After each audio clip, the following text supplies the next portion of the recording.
എനിക്ക് ഞങ്ങൾ അങ്ങനത്തെ ശർക്കര വരട്ടി ഉണ്ടാക്കിയതാണ് കേട്ടോ. ഇത് നല്ല സിമ്പിൾ ആയിട്ട് ഇത് നമ്മൾ ശർക്കര വരട്ടി ഉണ്ടാക്കിയിട്ടുണ്ട്. ഇത് അടിപൊളി ശർക്കര വരട്ടിയാണ്. ശർക്കര വരട്ടി ഉണ്ടാക്കുമ്പോൾ ചിലരൊക്കെ പറയാറുണ്ട്, അയ്യോ ശർക്കര വരട്ടി ചൗ ചൗ എന്നൊക്കെ ആയിപ്പോയി എന്നൊക്കെ പറയാറുണ്ട് വീട്ടിലൊക്കെ ഉണ്ടാക്കുമ്പോൾ.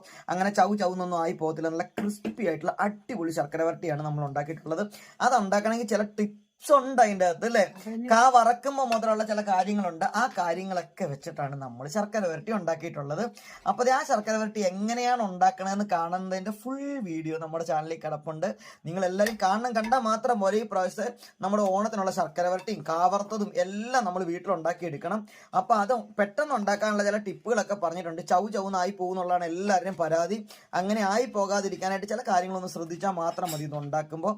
അപ്പോൾ അതിനനുസരിച്ച് നിങ്ങളും ഈ പ്രാവശ്യം ശർക്കര വരട്ടി ഉണ്ടാക്കി നോക്കണം. അതേ നോക്കി നമ്മൾ കുറേ ശർക്കര വരട്ടി ഉണ്ടാക്കി വെച്ചിട്ടുണ്ട്. എനിക്ക് കാവറത്തതിനേക്കാൾ ഇഷ്ടം ശർക്കര വരട്ടിയാണ്. ഇതിപ്പോൾ ഇങ്ങനെ ഉണ്ടാക്കി വെക്കുന്നത് കാണാം, തീരുന്നതേ അറിയത്തില്ല. അതുപോലത്തെ സാധനമാണ് ഇതല്ലേ. അപ്പൊ അങ്ങനത്തെ ശർക്കര വരട്ടി റെഡി ആയിട്ടുണ്ട്.